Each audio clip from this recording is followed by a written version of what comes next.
أعوذ بالله من الشيطان الرجيم. بسم الله الرحمن الرحيم.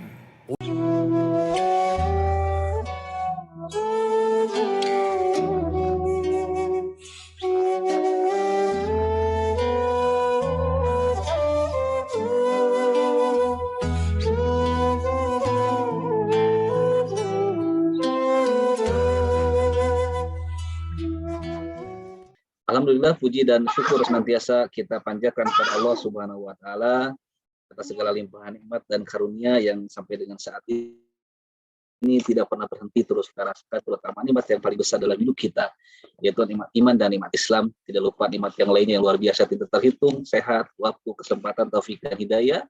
Alhamdulillah, semoga Allah jadikan kita hamba-hambanya yang terus bersyukur dan diberikan kekuatan tentunya untuk mampu menjaga dan terus meningkatkan keimanan dan ketakwaan kita sampai akhir hayat kita semua nanti. Amin ya rabbal alamin.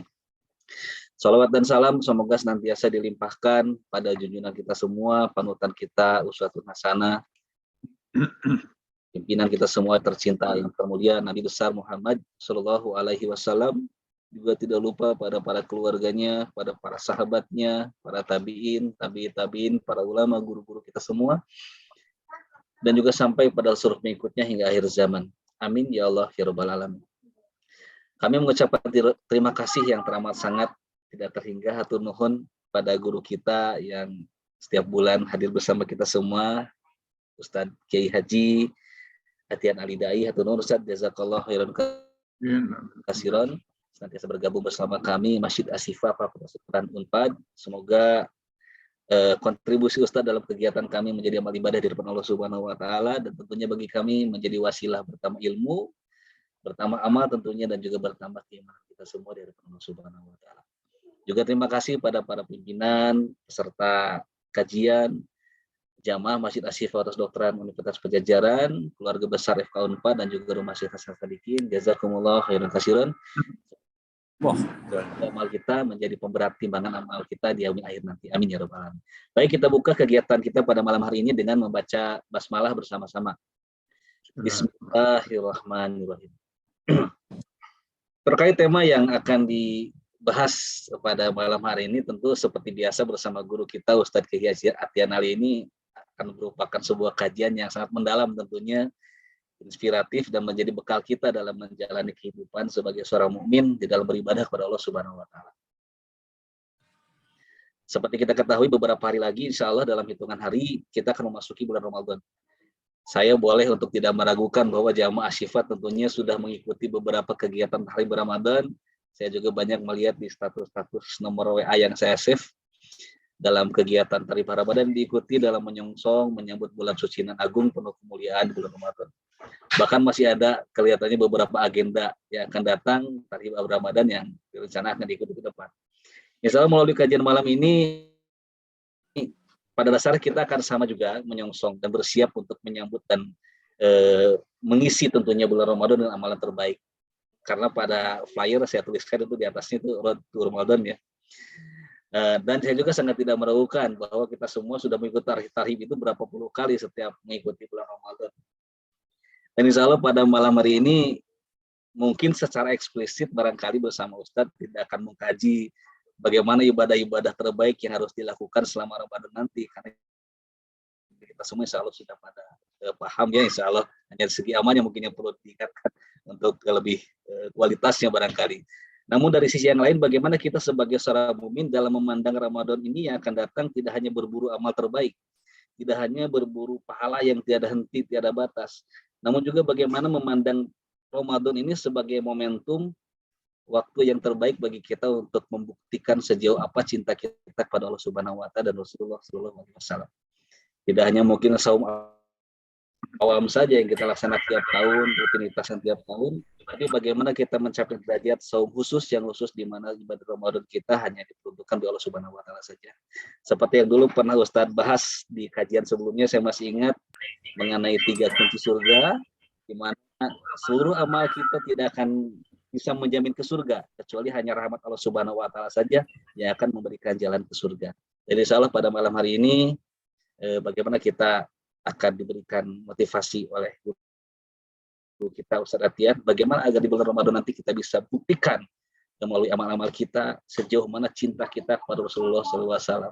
Dan juga Ustaz mohon izin menyampaikan yang seperti banyak dibahas juga bahwa saya sering mendengar hadis siapa yang berbahagia menyambut bulan Ramadan maka akan diharamkan jasanya dari api neraka. Dan kita semua merindukan Ramadan Ustaz. Cuman ternyata rindu hanya sebatas rindu, kadang pada minggu pertama, kedua, ketiga masjid tuh sok sepi gitu. Gitu. Jadi bagaimana itu untuk mengkaji bukti cinta kita kepada Allah Rasulullah. Dan tema ini juga saya diilhami oleh Pak Ustaz Atian karena alhamdulillah Ustaz sering mengirimkan beberapa ilmu melalui WhatsApp. Dan di situ juga pernah Ustaz menyampaikan bagaimana bukti cinta kita kepada Allah Subhanahu wa taala Rasul itu yang seperti apa. Dan insyaallah di bulan Ramadan ini seyogyanya kita bisa menjadikan momentum terbaik untuk kita bisa menjadikan bukti cinta kita kepada Allah Subhanahu wa taala. Langsung saja barangkali hapunten bisa terlalu panjang ini pembukaannya pada guru kita waktu dan medianya kami persilakan. Baik, terima kasih. Bismillahirrahmanirrahim. Assalamualaikum warahmatullahi wabarakatuh. Waalaikumsalam warahmatullahi wabarakatuh. Alhamdulillah, wa syukurillah, wassalatu wassalamu ala rasulillah, wa ala alihi wa sahbihi wa mawala. Raditu billahi robba wa bil islami dina wa bi Muhammadin nabiyyan wa rasulah. Bapak-bapak dan ibu-ibu yang dirahmati Allah Subhanahu wa taala.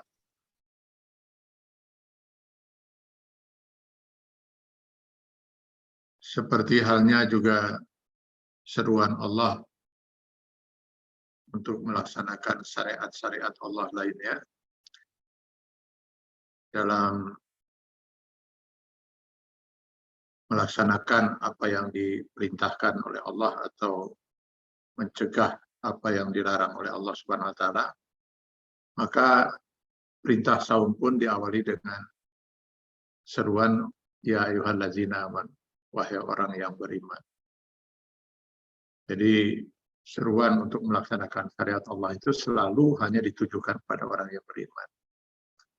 Karena sama sekali tidak ada gunanya syariat Allah dilaksanakan oleh orang yang tidak mengimaninya. Ya ayyuhallazina amanu kutiba alaikumusiyam, wahai orang yang beriman diwajibkan bagi kamu untuk melaksanakan saum. Pertanyaan yang seharusnya harus kita tanyakan pada diri kita masing-masing adalah apakah kita termasuk yang diseru oleh Allah SWT? Atau dengan kata lain, apakah kita termasuk orang yang beriman?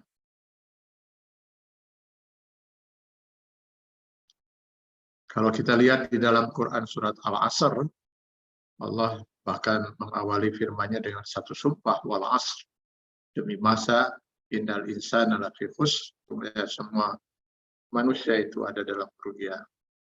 Illal ladzina amanu, kecuali yang beriman. Jadi selalu keimanan itu dijadikan syarat utama.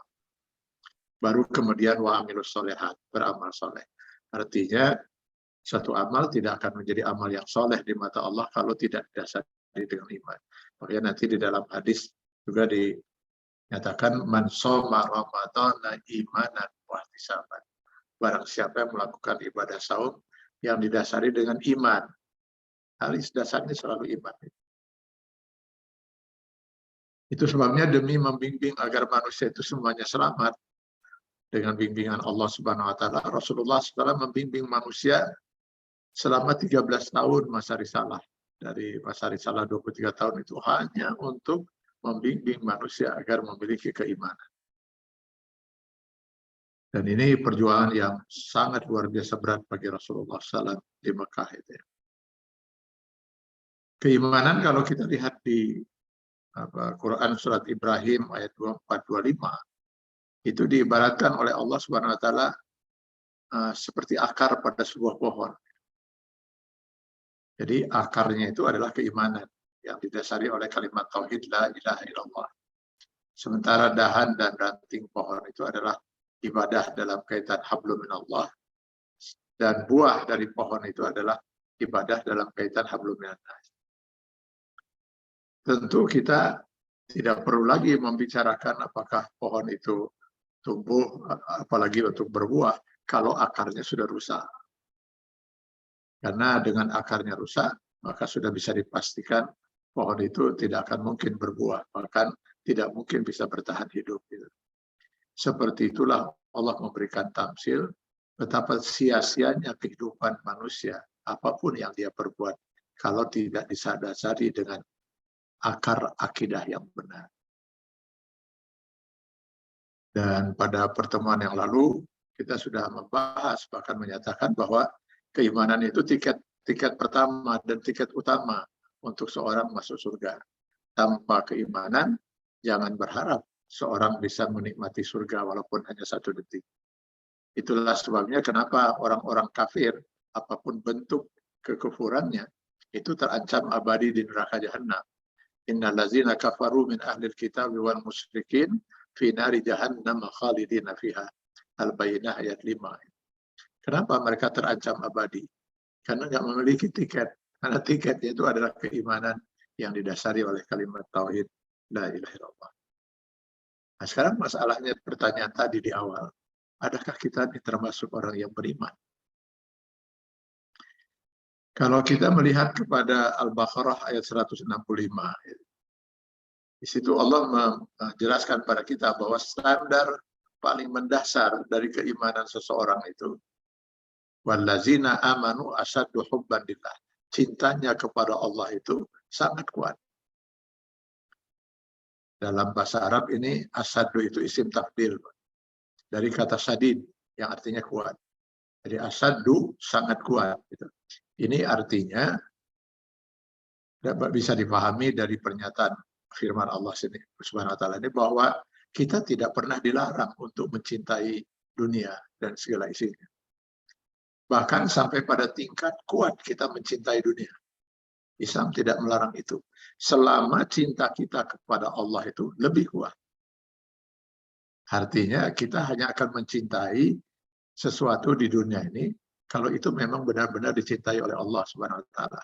Dan kita akan membenci semua yang ada di dunia ini kalau itu dibenci oleh Allah Subhanahu wa taala. Mencintai yang dicintai oleh Allah dan membenci yang dibenci oleh Allah Subhanahu wa taala. Itu standar yang paling mendasar dari keimanan itu. Yang di dalam Quran surat At-Taubah ayat 24 itu dirinci oleh Allah Subhanahu wa taala. Qul in kana aba'ukum wa abna'ukum wa ikhwanukum wa azwajukum wa azwajukum wa akhwanukum wa azwajukum wa asiratukum wa amwalun iktaraftumuha wa tijaratun takhshawna kasadaha wa masakinun tardawnaha ahabba ilaikum minallah wa rasulihi wa jihadin fisabilihi fatarabbasu hatta ya'ti Allahu bi amri. Ngeri kalau kita baca ini. Ya. Qul, katakan Muhammad, sampaikan kepada umatmu, in kana aba'ukum, seandainya bapak-bapak kalian, wa abnaukum, anak-anak kalian, wa ikhwanukum, saudara kalian, istri kalian, lalu harta perniagaan, lalu rumah tempat tinggal dan sebagainya, dijelaskan semua, dirinci beberapa hal yang layak dicintai oleh setiap manusia dalam kehidupan di dunia ini. Lebih kalian cintai daripada mencintai Allah dan Rasulnya, tunggulah apa azab Allah Subhanahu wa taala. Nah, ini ditampilkan ya di dalam layar ini ayatnya. Qul in kana abaukum wa abnaukum wa ikhwanukum wa azwajukum wa asiratukum wa amwalun iktaraftumuha wa tijaratun takhshawnaha kasadaha wa masakinun tardawnaha habba ilaikum minallah wa rasulihi.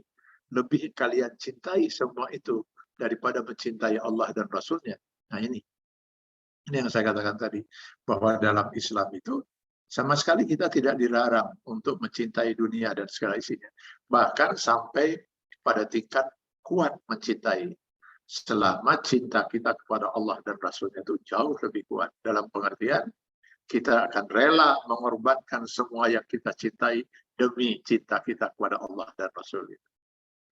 Nanti dikaitkan dengan ibadah saum, kita tentu mencintai kebutuhan-kebutuhan hidup kita, makan, minum, melakukan hubungan suami istri. Tapi demi cinta kita kepada Allah, kita tahan itu semua. Kita kendalikan diri kita untuk menahan diri dari sesuatu yang sesungguhnya Allah halalkan. Karena saum kita itu syariatnya adalah kita menahan diri dari yang halal. Sebab kalau yang haram kita harus saum seumur hidup gitu. Memakan hak orang lain itu haram. Kita harus saum dalam pengertian menahan diri untuk tidak pernah kita memakan hak orang lain sepeser pun dalam hidup kita, karena itu haram. Maka kita dilatih oleh Allah Subhanahu wa taala selama 1 bulan itu kita saum dari yang halal. Logikanya kalau selama 1 bulan kita sudah mampu saum dari yang halal, harapannya adalah 11 bulan kemudian tentu kita akan lebih mampu lagi untuk saum dari yang haram. Yaitu, nah karena cinta kita kepada Allah, apapun yang Allah perintahkan akan kita laksanakan itu. Termasuk menahan diri dari sesuatu yang sesungguhnya dihalalkan oleh Allah Subhanahu wa taala, demi untuk melatih diri kita agar kita benar-benar mencintai Allah Subhanahu wa taala lebih daripada kita mencintai dunia dan segala isinya. Nah, ini yang harus kita wujudkan dalam standar keimanan kita, gitu. Ini yang paling sangat mendasar kalau kita memang mengharapkan untuk bisa memasuki surga Allah Subhanahu wa taala. Ya, untuk bisa memasuki surga Allah, tentu kita harus bisa menjadi orang yang dicintai oleh Allah Subhanahu wa taala. Ini sudah pernah kita bahas di kunci tiket masuk surga yang ketiga pada waktu itu, bahwa kunci agar kita bisa, atau tiket kita untuk bisa masuk surga itu adalah kasih sayang Allah Subhanahu wa taala. Dan kasih sayang Allah itu akan kita dapatkan tentu kalau kita betul-betul bisa mampu membuktikan bahwa kita sangat mencintai Allah Subhanahu wa taala. Nah, terkait dengan hal ini ada sebuah hadis yang saya luar biasa memberikan harapan yang luar biasa kepada kita, Pak, ya. Kalau membaca hadis ini diriwayatkan oleh Anas bin Malik. Jadi Anas bin Malik meriwayatkan suatu kali ja'al Arabi ila Rasulillah. Seorang pria Arab Badui suatu ketika datang menemui Rasulullah SAW. Lalu dia langsung bertanya kepada Rasul, mata sa'ah, kapan kiamat itu akan terjadi? Jadi ini yang bersangkutan ini bertanya kepada Rasulullah SAW tentang kapan kiamat. Ini sudah berkali-kali kalau kita baca dalam hadis ini, umat itu bertanya kepada Rasulullah tentang ini. Padahal Rasul sudah berkali-kali sudah menjawab bahwa masalah kiamat itu rahasia Allah Subhanahu wa taala. Tidak ada satu makhluk pun yang mengetahuinya. Kali ini Rasulullah SAW tidak lagi menanggapi pertanyaan itu, gitu, untuk menjelaskan bahwa itu adalah rahasia Allah dan seterusnya. Bahkan Rasulullah balik bertanya kepada si Arab Badui ini, ma'adanta ilaiha. Seakan-akan Rasul ingin mengatakan, kamu tidak perlu dipusingkan dengan kapan kiamat itu akan terjadi. Apakah kiamat kubro dalam arti fananya semua alam semesta ini, atau kiamat sugro dalam arti kematian. Kan itu juga kiamat, gitu ya.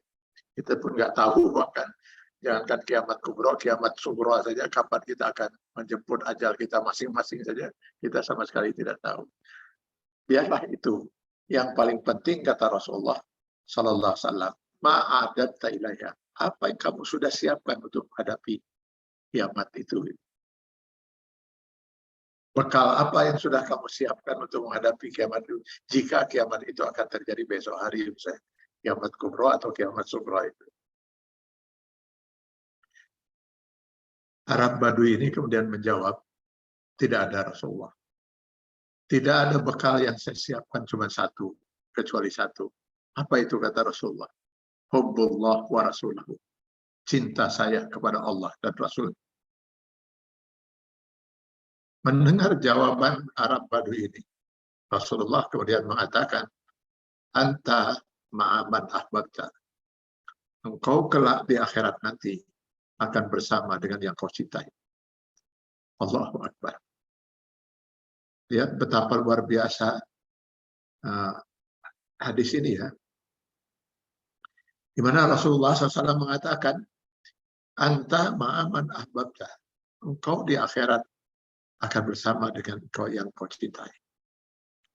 Tentu saja, Bapak dan Ibu sekalian, kalau boleh kita berharap, dan tentunya itu harapan kita yang wajar sekali kita harapkan dan kita mohonkan kepada Allah.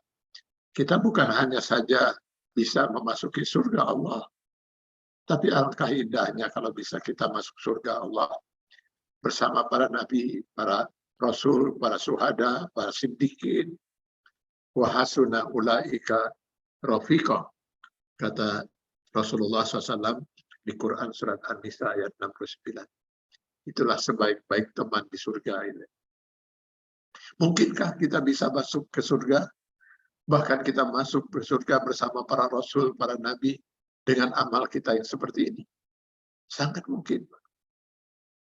Sangat mungkin ketika Rasul menyatakan kepada si Arab Badui tadi, engkau di akhirat nanti akan bersama dengan yang kau cintai. Engkau mencintai Allah, engkau mencintai Rasulullah, ya kata Arab Badui itu. Maka engkau di akhirat akan bersama dengan yang kau cintai. Anas bin Malik yang mendengar dialog ini dan kemudian meriwayatkan hadis ini. Kemudian beliau pun mengatakan, berkomentar dalam hadis itu, fa ana uhibbullah wa rasulahu wa Abu Bakar wa Umar radhiyallahu anhuma. Kalau begitu saya akan berjuang untuk mencintai Allah dan Rasulnya. Lalu ditambahkannya pula oleh Anas bin Malik, mencintai Abu Bakar dan Umar radhiyallahu anhuma. 2 sahabat dari 10 sahabat Rasulullah yang sudah dijamin oleh Allah Subhanahu wa taala ahli surga. Fa arju an akuna ma'ahum. Saya berharap mudah-mudahan saya akan bersama mereka di surga. Walau lam amal bi amalihim. Walaupun saya yakin rasanya mustahil saya bisa melakukan amal perbuatan seperti amal mereka, seperti amal Rasul, seperti amal Abu Bakar dan Umar radhiyallahu anhu. Tapi Rasulullah tadi sudah menyatakan, anta ma'a man ahbabta. Engkau di akhirat nanti akan bersama dengan yang kau cintai. Subhanallah ya. Bapak-bapak dan ibu sekalian, saya kalau membaca hadis ini, ya luar biasa bahagia, Pak. Luar biasa bahagia. Kadang-kadang kalau kita merenungkan diri kita gitu ya, dengan bermuhasabah, ya Allah, jangankan untuk berkumpul dengan Rasul rasanya gitu, untuk bisa masuk surga saja sudah alhamdulillah gitu. Tapi ternyata kita bisa, Pak. Kita bisa bukan hanya masuk surga. Kita bisa masuk surga, berkumpul dengan para nabi, para rasul, berjumpa dengan Allah Subhanahu wa taala. Karena konon katanya ada orang yang masuk surga tapi tidak berjumpa dengan Allah. Ini menurut sebagian pendapat ulama. Ada juga yang mereka masuk surga tapi berjumpa dengan Allah Subhanahu wa taala.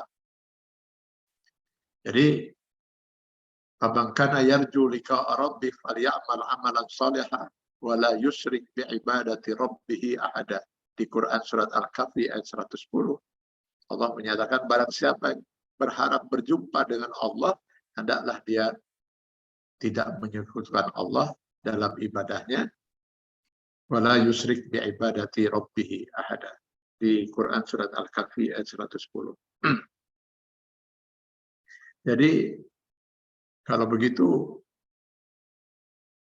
mari kita sekarang berupaya untuk mencintai Allah dan Rasul-Nya. Mudah-mudahan dengan cinta kita kepada Allah dan Rasul-Nya, kita berhak bukan hanya saja masuk surga, tetapi berhak untuk di surga bersama Allah dan Rasul, bersama para nabi, para syuhada, para siddiqin, dan seterusnya. Nah, sekarang masalahnya, apa bukti cinta kita kepada Allah dan Rasul itu? Bukti cinta kita kepada Allah dan Rasul pertama, kita harus bisa membuktikan dalam hidup ini bahwa kita membuktikan cinta kita kepada Allah dan Rasul dengan melaksanakan segala perintahnya dan menjauhi segala larangannya yang dinyatakan oleh Allah Subhanahu wa taala dan Rasul-Nya di dalam Quran dan Sunnah Rasulullah SAW. Tidak cukup dengan hanya melakukan yang diwajibkan oleh Allah Subhanahu wa taala, tapi kita berusaha untuk sebanyak mungkin kita melakukan ibadah yang sunnah. Tidak hanya cukup kita meninggalkan yang diharamkan oleh Allah Subhanahu wa taala, tapi juga kita berusaha untuk meninggalkan yang tidak diharamkan tapi tidak disukai oleh Allah, makruh hukumnya. Itu bukti bahwa kita mencintai Allah, sebab sangat tidak masuk akal orang mengaku dirinya mencintai Allah dan mencinta Rasul di atas cinta dia pada dunia dan segala isinya.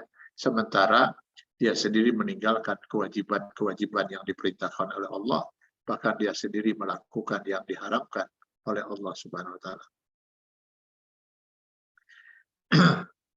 Yang itu yang pertama. Yang kedua, bukti bahwa kita mencintai Allah dan Rasul itu kita buktikan dengan ketaatan kita hanya kepada Allah dan Rasul.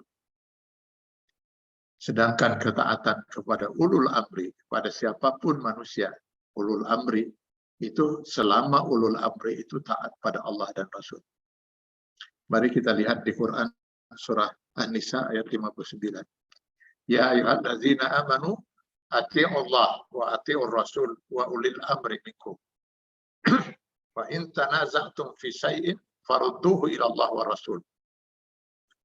Seruan ini ditujukan pada orang yang beriman. Ya ayyuhallazina amanu atii'ullah, taatlah kalian kepada Allah. Wa atii'ur rasul, dan taatlah kalian kepada Rasul. Nah, kalau kita lihat di dalam ayat ini ya, di dalam Quran surat An-Nisa ayat 59 ini, ketika Allah memerintahkan kepada kita untuk taat kepada Allah, itu dengan fi'il amar, kata perintah, ati'ullah. Yang kalau ini kita penggal, ayat ini kita penggal, ati'ullah, taatlah kalian pada Allah, ini adalah kalimat yang sempurna. Mudah kita fahami maksudnya. Taatlah kalian pada Allah, itu sangat jelas sekali. Begitu juga ketika Allah memerintahkan pada kita untuk taat pada Rasul, juga dengan fi'il amar, kata perintah, ati'u wa ati'ur rasul, dan taatlah kalian kepada Rasul. Yang kalau ini kita penggal juga, kalimat ini, ati' wa ati'ur rasul, itu pun sempurna. Mudah kita memahaminya, bahwa kita punya kewajiban untuk taat pada Rasul. Tetapi ketika Allah memerintahkan pada kita untuk mentaati ulul amri, siapapun ulul amri itu,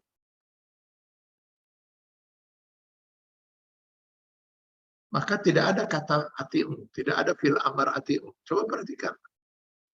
Itu langsung wa ulil amri minkum. Yang kalau ini kita penggal ayat ini, ya di bagian ini, kan dalam kalimat ini.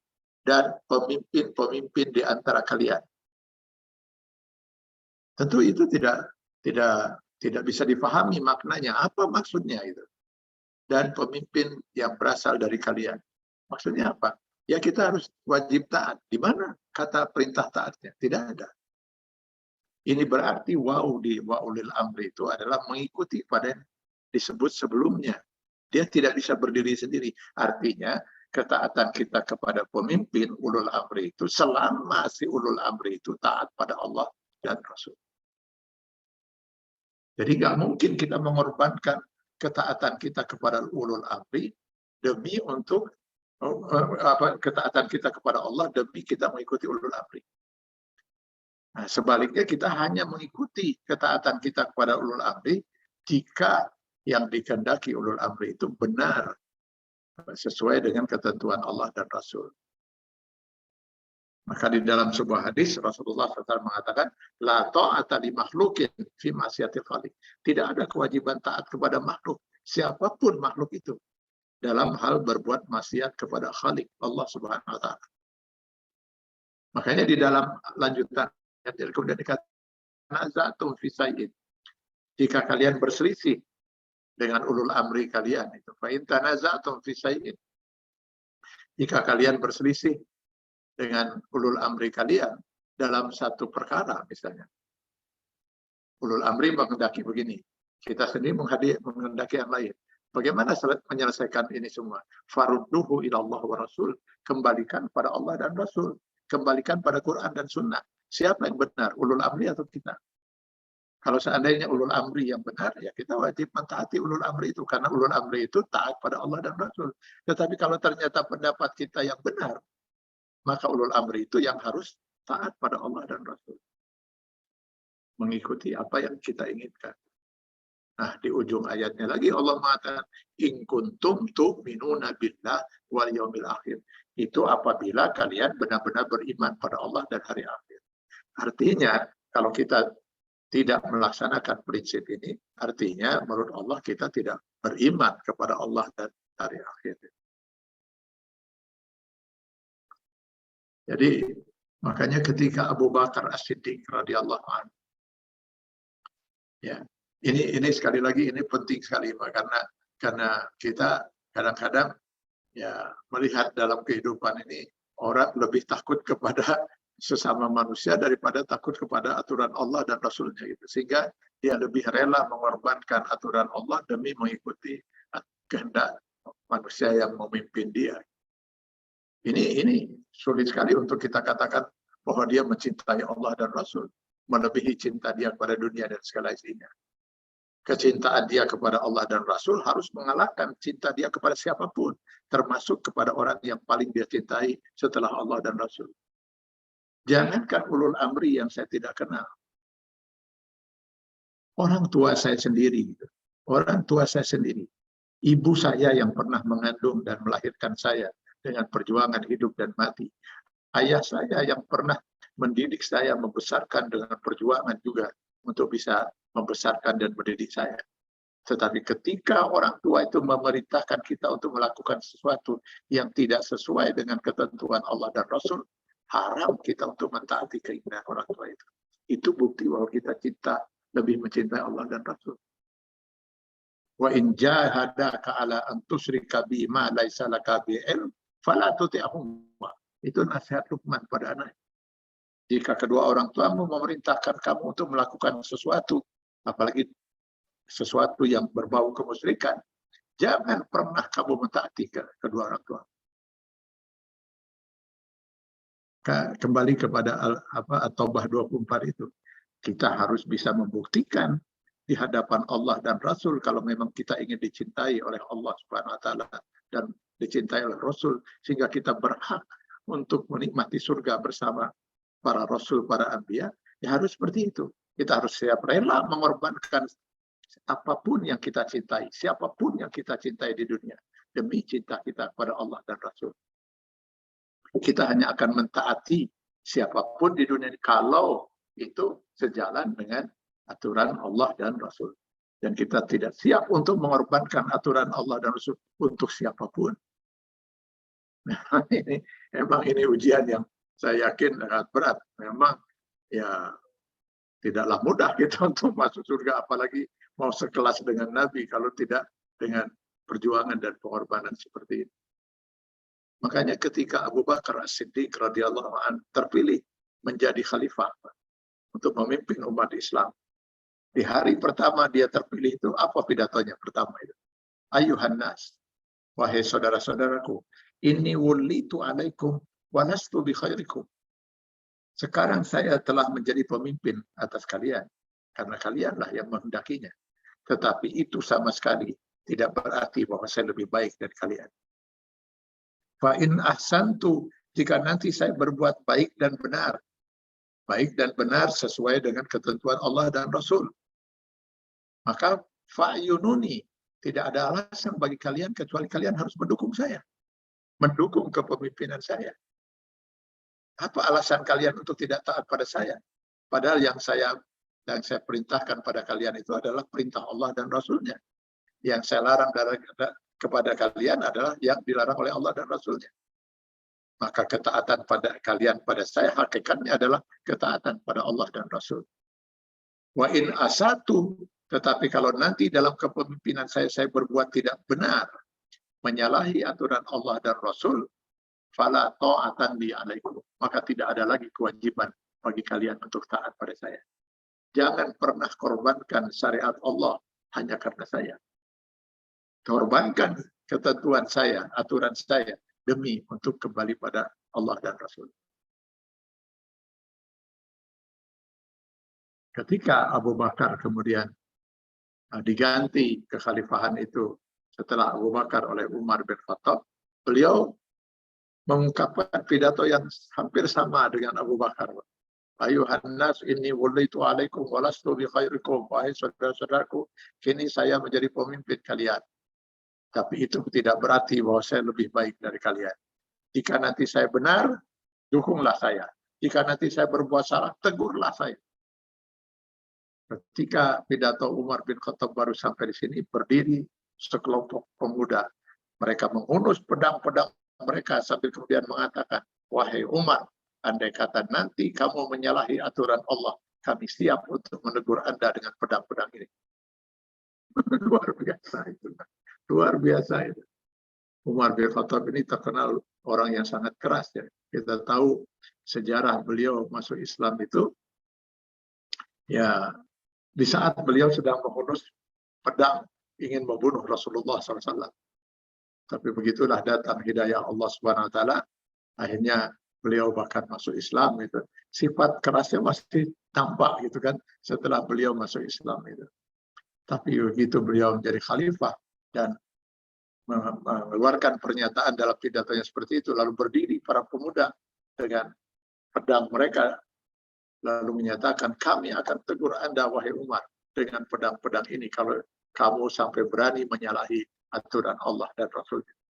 Umar bin Khattab kemudian mengulurkan kedua tangannya sambil mengatakan, Alhamdulillah, segala puji bagimu ya Allah, telah ada sekelompok pemuda yang siap menegur Umar dengan pedang-pedang mereka kalau sampai Umar berani menyalahi aturan Allah dan Rasul.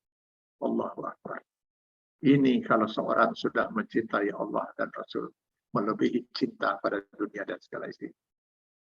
Dia hanya akan mematuhi aturan Allah dan Rasul dan siap mengalahkan segala macam kecenderungan duniawi demi Allah dan Rasulnya itu tadi. Dan ini bukan hanya janji di awal pemerintahannya Sayyidina Umar gitu ya, yang kemudian tidak pernah direalisasikan. Tidak, beliau betul-betul realisasikan itu dalam kepemimpinan beliau, dalam kekhalifahan beliau itu. Terbukti ada sebuah riwayat, pernah suatu ketika selesai beliau mengimami sholat zuhur berjamaah, ya beliau jadi imamnya. Lalu beliau menyampaikan apa? Keinginannya, ada keinginan Umar bin Khattab itu. Beliau sampaikan kepada jemaah yang hadir. Yaitu beliau bermaksud ingin membuat batasan maksimal dan batasan minimal mahar, mas kawin. Jadi beliau menilai mahar ini jangan sampai terlalu mahal gitu, tapi juga jangan terlalu murah. Sampai sekarang kalau kita lihat di Arab, pada umumnya di negara-negara Arab, mahar itu sangat luar biasa mahal, Pak. Sehingga pengalaman saya selama sekian tahun dulu belajar di Mesir itu, saya melihat orang-orang Mesir itu, pria-pria Mesir itu jarang yang menikah di bawah 30 tahun. Kenapa? Karena setelah mereka jadi sarjana, mereka harus mencari pekerjaan sampai mereka bisa mengumpulkan uang, punya rumah dan lain sebagainya, dan mempersiapkan uang yang cukup untuk mahar itu. Karena memang tinggi mahar itu.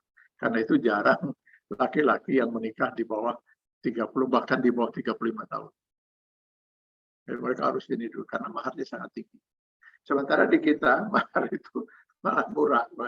Ya, seperangkat alat sholat dibayar tunai. Itu pada umumnya kan begitu. Itu juga hanya seperangkat alat sholat itu. Maka Sayyidina Umar berpikir, ini saya punya ide, bagaimana kalau kita batasi, jangan sampai nanti terlalu tinggi, ya, jadi batasan maksimalnya berapa, tapi juga jangan terlalu murah, jadi batasan minimalnya berapa. Itu ide yang dilemparkan oleh Sayyidina Umar. Mendengar ide ini, gagasan ini dilemparkan oleh Sayyidina Umar radhiyallahu anhu, tiba-tiba berdiri seorang nenek-nenek, bukan seorang pemuda dengan pedang terhunus, Pak. Seorang nenek-nenek. Berdiri seorang nenek-nenek kemudian yang mengatakan, "Hai Umar, berani-beraninya kamu membuat aturan, mempunyai ide untuk merubah aturan Allah dan Rasulnya. Allah dan Rasulnya tidak pernah memberikan batasan maksimal mahar dan batasan minimalnya, tapi diserahkan kepada kedua calon mempelai pria dan wanita itu untuk bermusyawarah dengan keluarganya apa mahar yang akan diberikan itu. Kok bisa-bisanya kamu mau membuat aturan yang jelas-jelas bertentangan dengan ketentuan Allah dan Rasul?" Mendengar pernyataan sang nenek itu, Khalifah Umar, khalifah beliau ini Pak, sekarang ini presiden, mungkin kalau kita, Khalifah Umar kemudian mengatakan, "Asobatim ra'atun wa akhta Umar." Benar yang disampaikan oleh nenek-nenek itu tadi, dan Umar yang salah. Oleh karena itu, Umar mencabut kembali idenya dan kita kembali pada Quran dan Sunnah. Itu ketaatan kepada Allah dan Rasul. Dan itu bukti bahwa benar kita mencintai Allah dan Rasul. Sehingga kita siap untuk menggugurkan atau mengalahkan segala kecenderungan, termasuk kecenderungan pikiran dan hawa nafsu kita, demi kalau itu bertentangan dengan aturan Allah dan Rasul-Nya. Nah, itu hakikat dari cinta kita kepada Allah dan Rasul yang kedua. Ya. Jadi yang pertama tadi kita bukti bahwa kita mencintai Allah dan Rasul, mengalahkan cinta kita kepada dunia dan segala isinya dengan kita mentaati syariatnya. Tidak cukup hanya melakukan yang diwajibkan, tapi juga memperkaya diri dengan melakukan ibadah-ibadah yang sunnahkan. Tidak cukup dengan meninggalkan yang haram, tapi juga meninggalkan yang dimakruhkan oleh Allah Subhanahu wa Ta'ala. Nah, itu yang pertama. Yang kedua, dengan kita hanya taat pada Allah dan Rasul. Sedangkan kepada ulul amri, siapapun ulul amri itu, bahkan orang tua kita sendiri, itu tidak boleh kita taati dengan melanggar aturan dan hukum Allah Subhanahu wa Ta'ala. Dan yang ketiga sekarang, bukti bahwa cinta kita kepada Allah Subhanahu wa Ta'ala itu harus mengalahkan cinta kita kepada dunia dan segala isinya, dengan kita siap mengorbankan semua yang kita cintai di dunia ini demi Allah Subhanahu wa Ta'ala. Inna salati wa nusuki wa mahyaya wa mamati lillahi rabbil alamin. Kita siap untuk mengorbankan waktu, tenaga, pikiran, perasaan, harta, bahkan kalau perlu nyawa. Wa mamati, karena janji kita. Seluruh hidup kita, bahkan mati kita siap untuk kita korbankan sebagai bukti bahwa cinta kita kepada Allah bahkan melebihi cinta kita kepada nyawa kita sendiri, kepada harta kita sendiri, kepada semua yang kita cintai di dunia ini. Maka kita siap untuk melaksanakan semua perintah Allah dan menjauhi larangannya dengan siap mengorbankan segala yang kita cintai di dunia ini, termasuk harta, bahkan nyawa kita sendiri. Ada sebuah kisah yang bagi saya sangat menarik sekali. Kisah seorang sahabat bernama Amr bin Jumuh.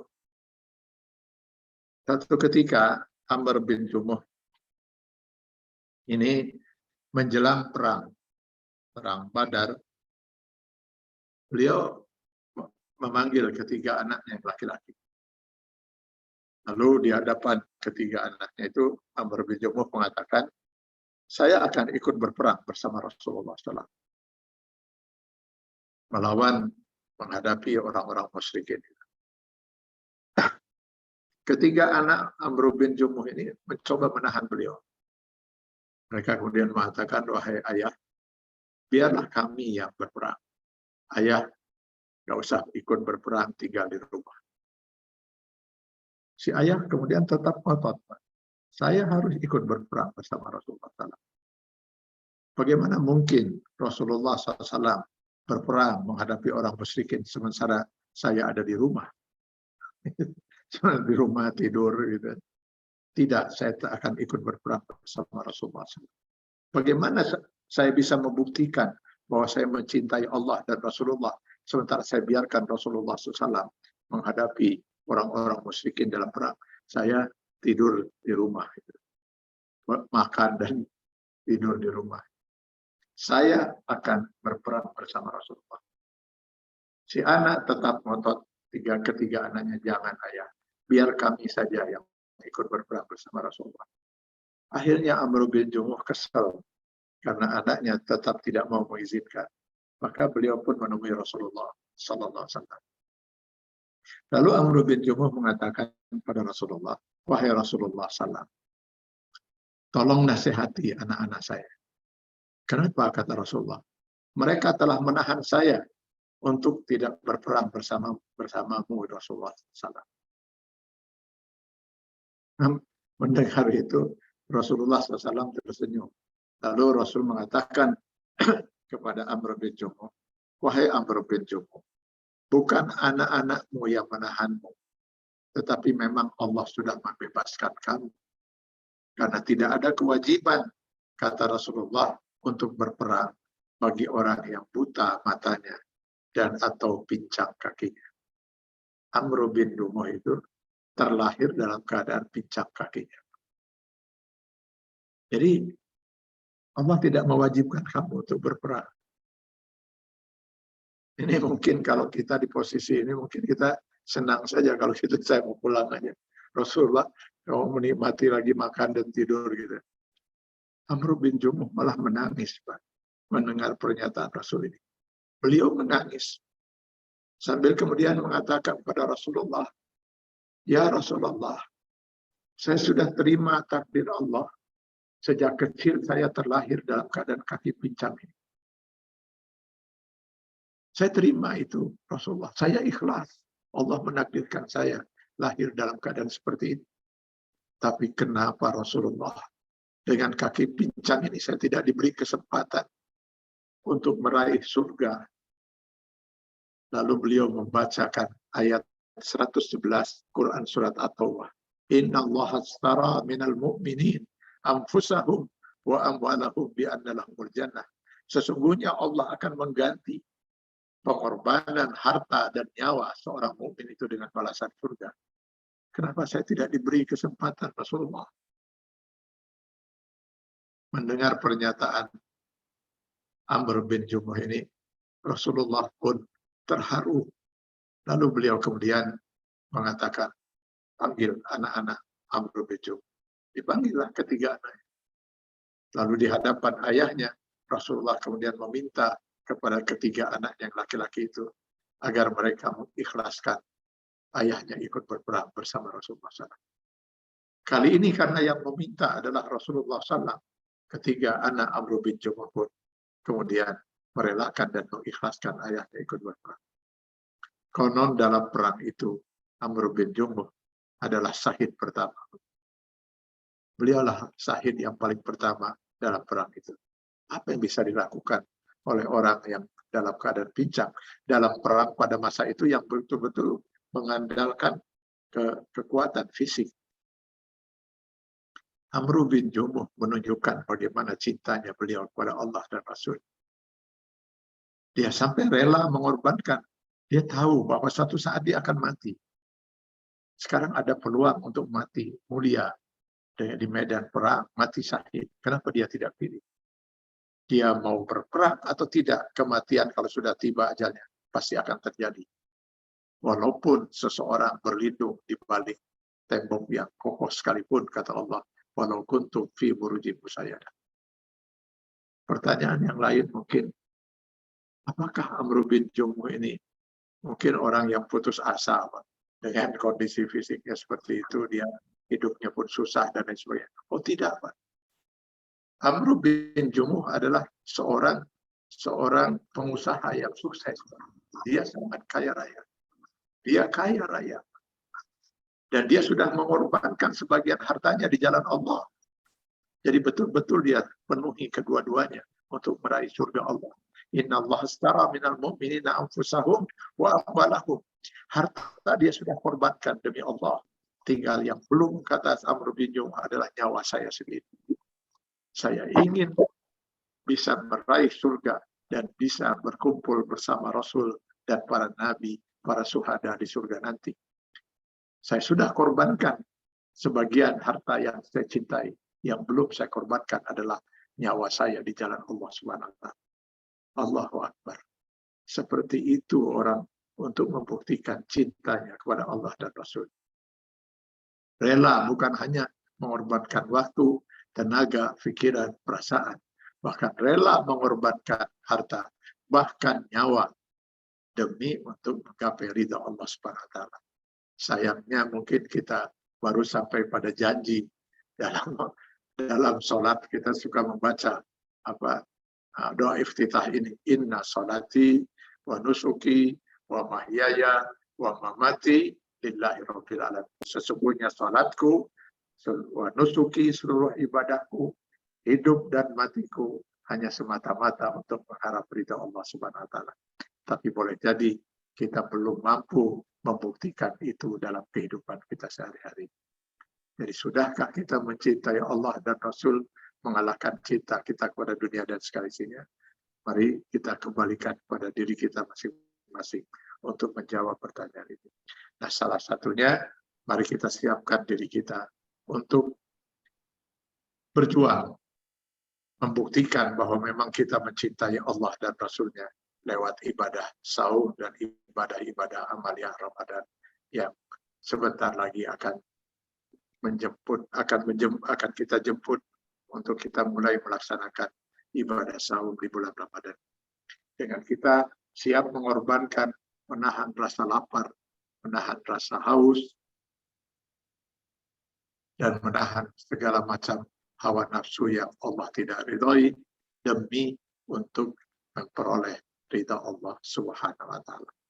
Mudah-mudahan ibadah saum kita menjadi ibadah yang makbul dan mabrur di sisi Allah Subhanahu wa taala, dan sekaligus bisa membuktikan cinta kita kepada Allah dan Rasul dengan kita mentaati perintahnya dan mengorbankan apa yang kita cintai di dunia, termasuk kecenderungan hawa nafsu kita demi untuk meraih cinta kita pada Allah dan Rasul. Mudah-mudahan amin ya Allah. Amin. Sehingga kita berhak untuk tidak hanya sekedar masuk surga, tapi kita berhak masuk surga bersama Rasulullah, para Rasul, para Nabi, para Syuhada, para Siddiqin, wa hasuna ulaika rafiqa. Dan mereka lah, kata Allah, sebaik-baik teman kita.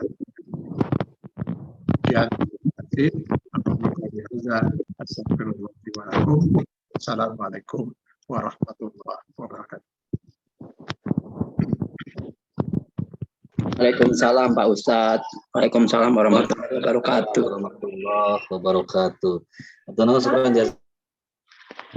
Kalau khairan kasiran pada guru kita Bapak Kiai Atian Al-Dai atas materi yang disampaikan, sangat luar biasa sekali terkait dengan bagaimana pembuktian cinta kita pada Allah dan Rasulnya. Tentu saja sangat berat sekali tentunya implementasi di dalam kehidupannya. Namun insya Allah di dalam Ramadan ini sebetulnya sebagai sebuah momen yang sangat sayang sekali ya jika kita tidak bisa berupaya sekuat mungkin untuk membuktikan cinta kepada Allah Subhanahu wa taala. Karena jika di dalam Ramadan sendiri kita sulit untuk membuktikan cinta tersebut, bagaimana di bulan-bulan yang lain yang keutamaannya tidak sebanding dengan keutamaan-keutamaan yang ada di bulan Ramadan. Baik, alhamdulillah, terima kasih Ustadz atas tausiah inspiratifnya. Saya mohon izin akan membacakan beberapa pertanyaan yang sudah masuk Ustadz ini. Sudah ada 2 pertanyaan.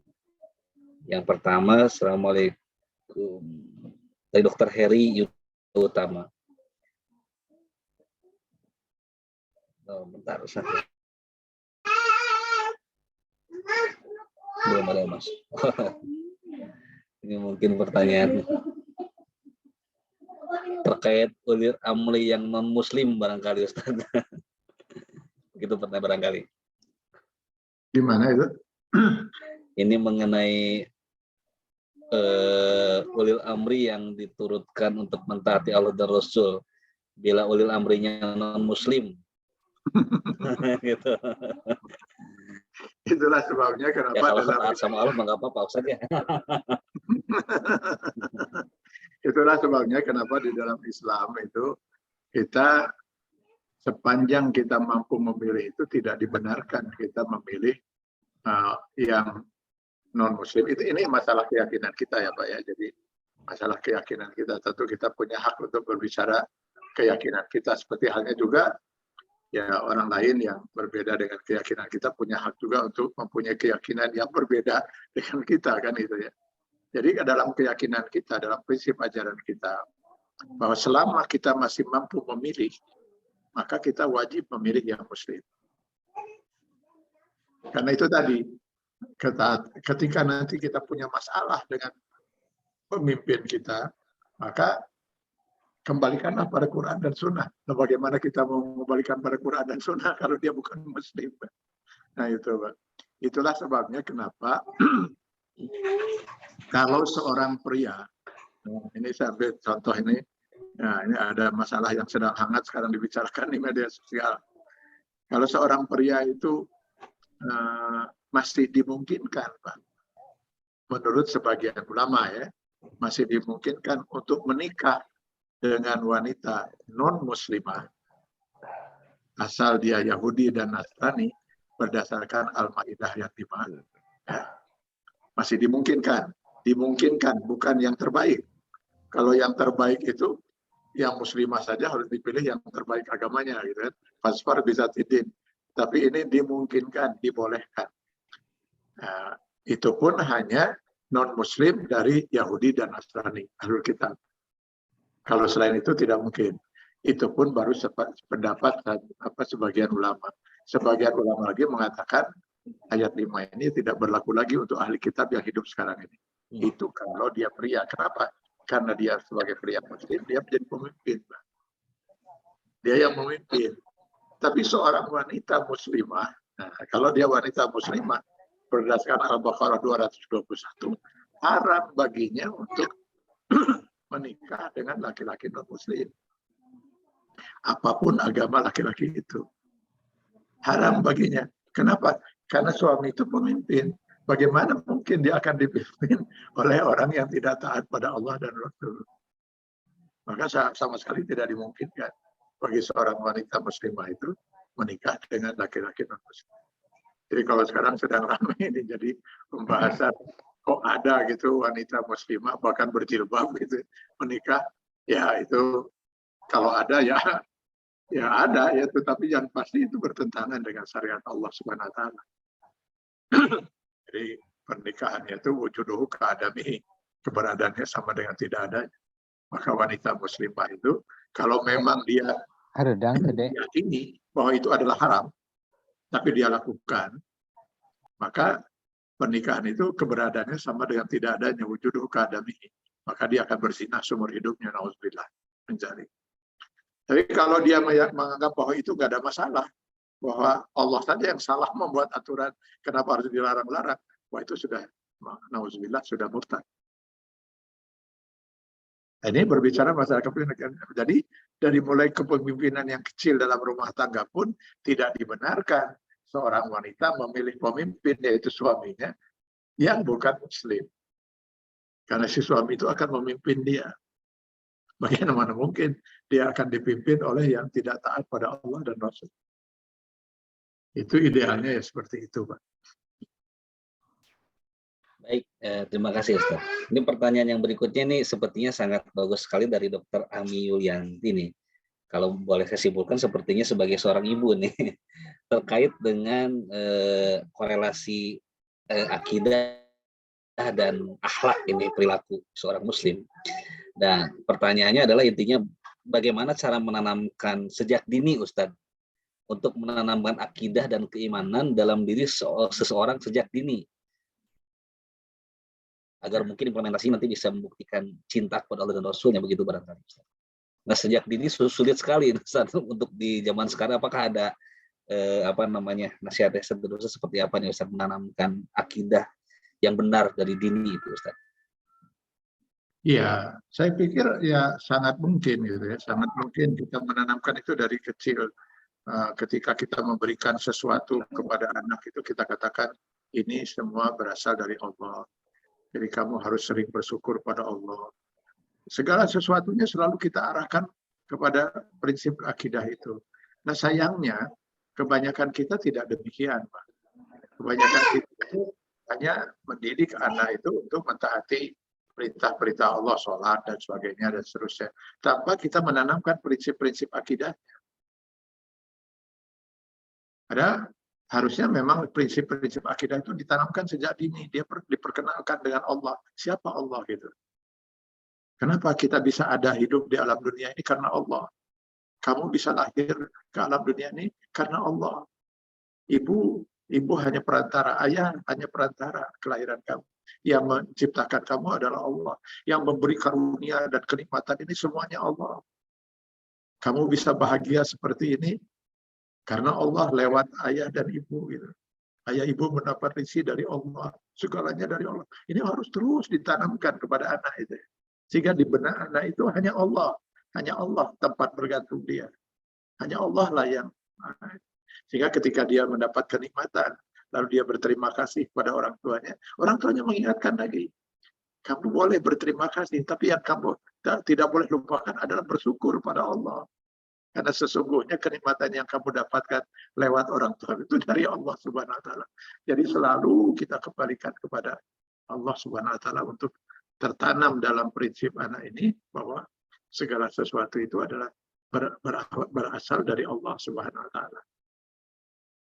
Nah itu sehingga kita tanamkan pada diri dia bukan karena rasa takut dia melaksanakan sholat itu, tetapi karena cintanya kepada Allah, supaya Allah itu selalu memberikan karunia kenikmatan bagi kamu di dunia, terlebih nanti di akhirat. Taatilah Allah, sholatlah ketika waktunya sholat. Jangan pernah kamu berbohong, karena bohong itu adalah sesuatu yang dimurkai oleh Allah. Jangan pernah kamu menipu, jangan pernah kamu berbuat maksiat, karena itu ada perbuatan yang dimurkai oleh Allah. Nah itu harus selalu ditanamkan itu. Harus selalu ditanamkan. Dan sayangnya kebanyakan kita mungkin tidak seperti itu. Lebih kepada menakuti kalau kamu ini nanti kamu berdosa atau kamu masuk neraka dan lain sebagainya dan seterusnya. Jadi itu pun bisa ya, karena menunjukkan juga kemahakuasaan Allah untuk menyiksa kan itu. Itu pun bisa kita lakukan. Yang pasti kita tanamkan kepada si anak itu bahwa segala sesuatu dalam hidup ini hanya terjadi karena Allah Subhanahu wa taala. Ya, saya kira itu. Baik, terima kasih Ustadz atas jawabannya. Baik, kami persilakan yang lain, kita masih ada waktu kurang lebih sekitar 20 menit untuk kita manfaatkan untuk mendapatkan ilmu ya pada malam hari, terutama dalam menyongsong bulan Ramadan nanti. Dan ini juga ada permintaan Ustadz dari salah seorang jamaah untuk di akhir acara nanti berdoa untuk almarhum Bapak Iskandar Lutfimas bin Haji Abu Bakar Hasan. Beliau adalah suami dari Dr. Tati Adiwati Alipin yang wafat pada hari Rabu kemarin 23 Maret 2022. Dan beliau adalah salah seorang jamaah istiqomah dan hadir di kajian online Masjid Asy-Syifa ini. Nanti mohon doa bersama di akhir kegiatan. Dan alhamdulillah ada pertanyaan masuk ini dari Dr. Suwardi. Ini banyak pertanyaan tentang non-muslim semua ini, Masya Allah. Mohon izin Ustaz nih. Kalau sebuah masjid dibangun oleh non-muslim dan kita beribadah di dalamnya, bagaimana hukumnya? Ya, apakah masjid itu dibangun oleh seorang non-muslim ataukah non-muslim itu ikut membantu membangun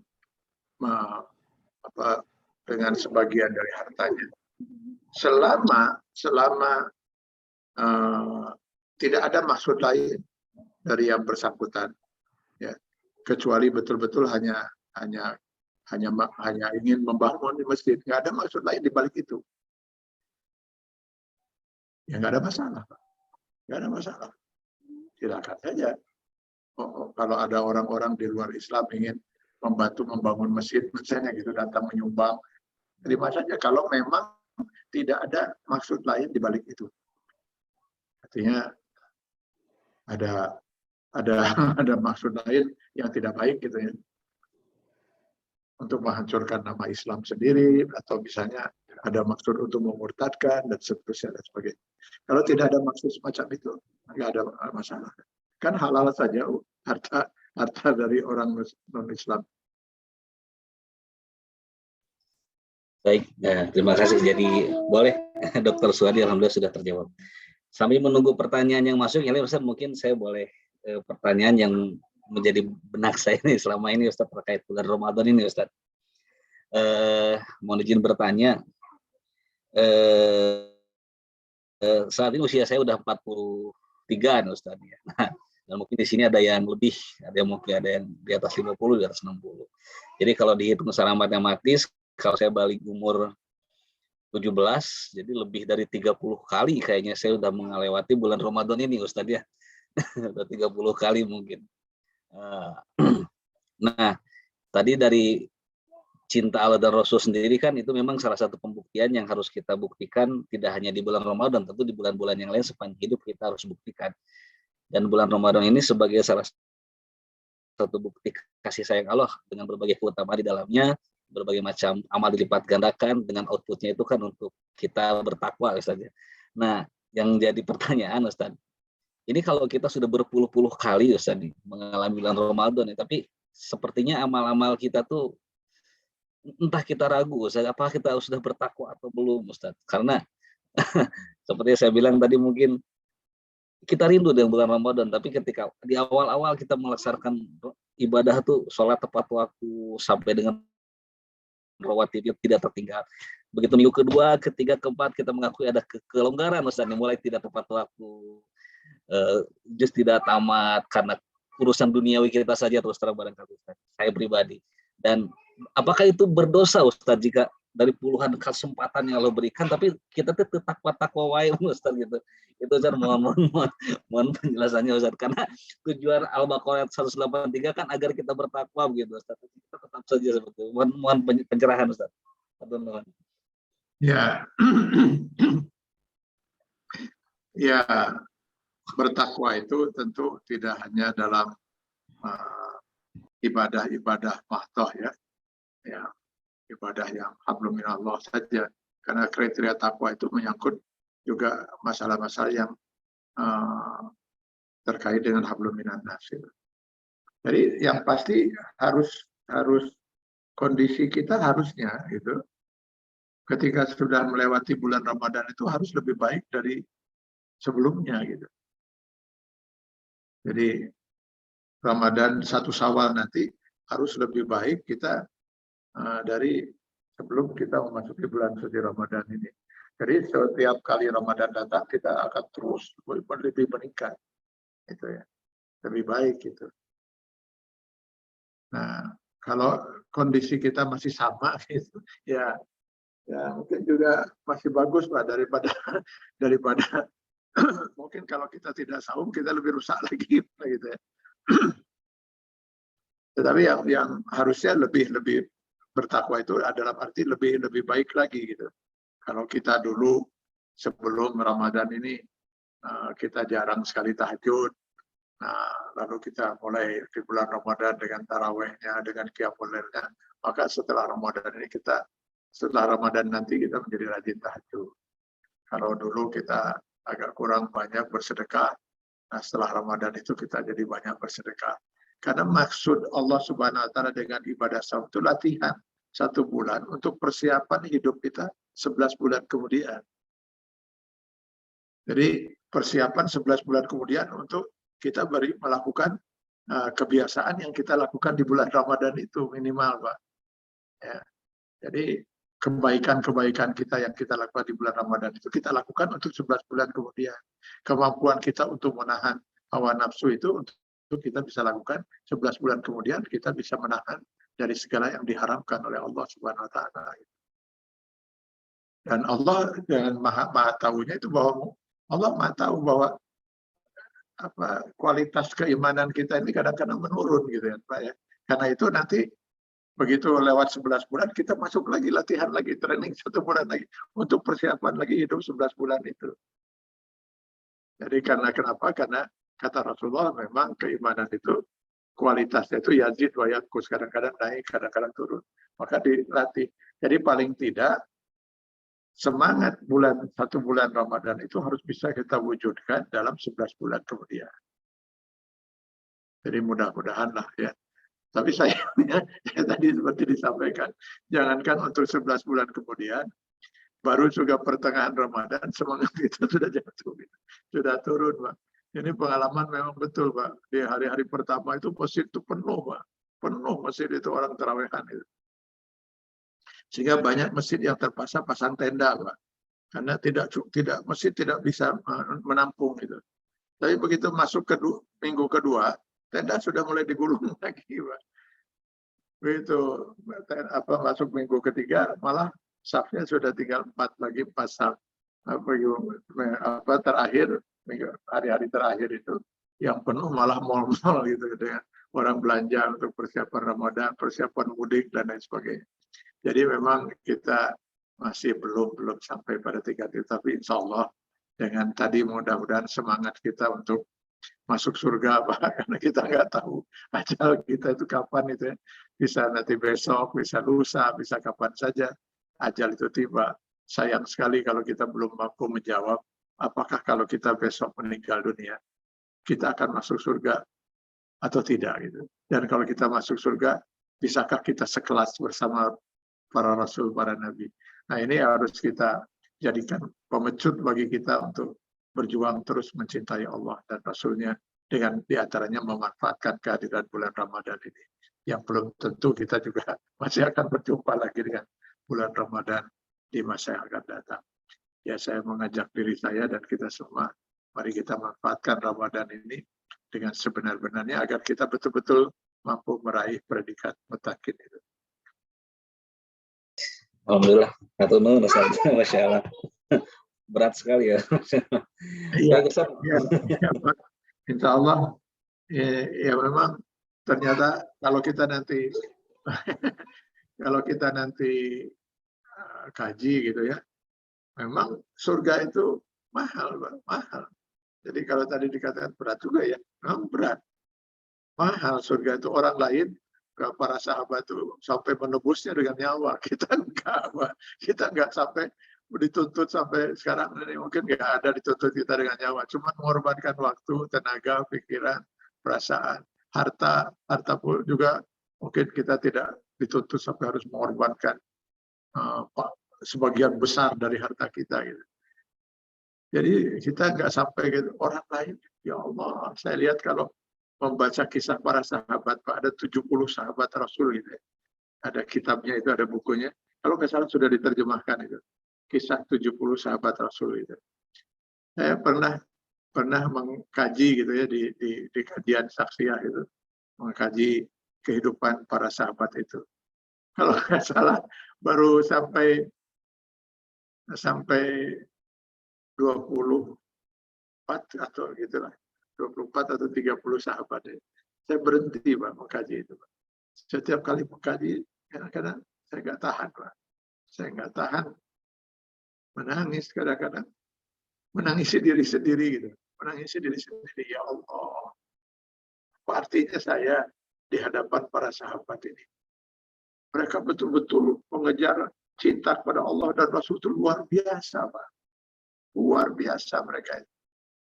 Mereka korbankan semua apa yang mereka cintai ketika itu menjadi jalan bagi mereka untuk membuktikan cinta mereka pada Allah dan Rasul. Sementara kita ini, saya gitu ini saya, ya Allah, alangkah jauhnya, betapa kecilnya diri itu. Rasanya kadang-kadang timbul rasa pesimis gitu ya. Apa mungkin orang seperti saya itu bisa masuk ke surga lalu berjumpa sekelas bersama Rasul. Itu sebabnya kenapa tadi saya katakan ketika membaca hadis riwayat Anas bin Malik ini kabar yang luar biasa, sangat gembira. Kembali lagi rasa optimisme itu ya, bahwa adalah harapan yang pasti. Kata Rasul, anta ma'ama man ahbabta, kau akan bersama di akhirat dengan yang kau cintai. Berarti sekarang kita berjuanglah mencintai Allah dan Rasul semaksimal mungkin. Mudah-mudahan kita bisa tidak hanya sekedar masuk surga, tapi bersama Rasul di surga dan para Nabi. Amin ya Allah ya Rabbal Alamin. Baik, Atunul Ustaz. Baik, mohon izin ada membacakan lagi pertanyaan yang masuk, Ustaz. Ini pertanyaan berikutnya sepertinya pertanyaan sangat dibutuhkan para dokter nih, Masya Allah, dari Dokter Dewi Purnama. Assalamualaikum Pak Ustadz. Sesuai dengan profesi kami sebagai dokter yang masih berpraktek sore, bahkan mungkin sampai malam. Apakah selama bulan Ramadan nanti, khususnya di 10 hari terakhir, sebaiknya kami tidak berpraktek untuk meningkatkan amalan itikaf? Mohon menjelaskan, Ustaz. Amalan sebagai dokter luar biasa sebetulnya, Ustaz. Saya lebih cenderung tetap berpraktek, Pak. Tetap berpraktek, lalu kemudian mencoba berusaha untuk itikaf dalam batas kemampuan. Katakanlah kita bisa itikaf 1 jam, 2 jam di masjid, sudah alhamdulillah. Saya pernah ditanya begini, Pak. Ini hampir setiap Ramadan selalu ada aja pertanyaan dari ibu-ibu gitu ya. Ada pertanyaan begini, Pak, katanya kesannya Islam itu seperti lebih mengistimewakan laki-laki daripada wanita. Nah, kenapa saya bilang bisa ada kesan gitu? Sementara selama ini saya mempelajari Islam tidak ada kesan itu rasanya gitu. Coba katanya Pak, pria itu dalam 1 bulan mereka sholat itu sempurna, Pak. Kami katanya ada 3, 4, 5 hari, ini terutama bagi yang belum menopause ya, itu kita tidak sholat sama sekali. Nah, terus di bulan Ramadan hampir bisa dipastikan kami tidak pernah penuh, Pak. Itu ada 3, 4, 5 hari kami tidak sahur. Ya saya bilang kan sudah ada nanti bisa kesempatan untuk diganti pada hari yang lain. Ya namanya juga tapi diganti bukan lagi bulan Ramadan. Bu, saya bilang, kalau Allah yang mengganti, memberi kesempatan mengganti, artinya nilainya sama. Ibu melaksanakannya di bulan Syawal, di bulan yang lainnya, itu nilainya sama dengan ibu melaksanakan di bulan Ramadan. Allah yang menggantinya, memberi penggantinya itu. Nah, oke lah kata ibu itu. Kalau itu saya bisa terima. Cuman masalahnya sekarang, andai kata kita berhalangan itu, misalnya sedang haid itu, persis di Lailatul Qadar. Kan itu tidak mungkin bisa kita dicari gantinya katanya di luar bulan Ramadan itu. Bahkan di bulan Ramadan itu malam itu cuma 1 malam. Nah katakanlah di malam itu kita kemudian sedang berhalangan. Kalau pria siangnya saum, lalu sholat, lalu malamnya taraweh, lalu itikaf, lalu juga kemudian tadarus dan sebagainya dan sebagainya. Nah kita apa yang bisa kita lakukan? Saum tidak, sholat tidak, taraweh tidak, iktikaf tidak, tadarus tidak. Lalu kita dapat apa? Lailatul Qadar itu. Nah ini mungkin kesalahan kita. Kesalahan ketika kita memahami seolah-olah ibadah itu cuma sholat, saum, tadarus, baca Quran, iktikaf. Seolah-olah cuma itu. Apakah sekarang misalnya ibu dalam berhalangan? Sementara yang lain misalnya sudah berbuka puasa, ibu mungkin keluar dari rumah, lihat di halaman. Jangan-jangan ada fakir miskin yang lewat, yang belum makan. Lalu ibu diberi makan. Apa itu nggak mulia di mata Allah? Mudah-mudahan Lailatul Qadar itu ibu isi dengan memberi makan fakir miskin. Apa ibu bangun lebih dulu menyiapkan untuk sahur suami dan anak-anak itu bukan ibadah? Sementara kata Rasulullah, senyum seorang istri pada suaminya saja itu sudah ibadah. Apa salahnya kalau ibu Lailatul Qadar itu senyum terus pada suami itu? Karena suami udah tidur juga senyum saja. Ya ini kasarnya seperti itu. Artinya ibadah itu bukan hanya saja urusan hablum minallah, tapi juga ada hablum minannas. Jadi kalau kita nggak punya peluang untuk beribadah hablum minallah, kejar hablum minannasnya. Apalagi profesi seorang dokter sangat luar biasa mulia karena menolong nyawa orang lain. Bagaimana mungkin kita akan bernilai ibadah, kita itikaf sementara nyawa orang lain kita abaikan? Bagaimana itu kan? Itu malah saya tidak sependapat itu. Selama kita betul-betul dibutuhkan, ya, dibutuhkan kehadiran kita gitu. Kecuali kalau ada yang bisa menggantikan posisi kita, lalu kita kemudian 10 malam terakhir itu ingin mengkhususkan, oke lah. Tapi kalau tidak ada, laksanakan kewajiban kita itu. Insya Allah itu sangat luar biasa mulia. Dan mungkin kita memperoleh Lailatul Qadar karena amal kita yang mulia itu. Dari sisi itu. Ya kira itu Pak. Masya Allah. Baik, oke, Tuhan jawabannya. Ini 2 pertanyaan selanjutnya mungkin jadi pertanyaan pamungkas malam hari ini ya. Dari Dokter Teni, izin bertanya Ustadz, di bulan Ramadan, ini sangat dibutuhkan ini untuk bagi seorang wanita, mana yang lebih baik? Apakah sholat tarawih di masjid atau di rumah dan tidak berjamaah? Tapi di rumah bisa berjamaah sih dengan anak yang perempuan. Enggak usah penjelasannya Ustadz. Kalau memang punya peluang untuk bisa di masjid, pasti di masjid. Pasti di masjid lebih baik. Kenapa? Dengan kita pergi ke masjid saja, itu kita sudah itikaf, Pak. Sudah itikaf di masjid.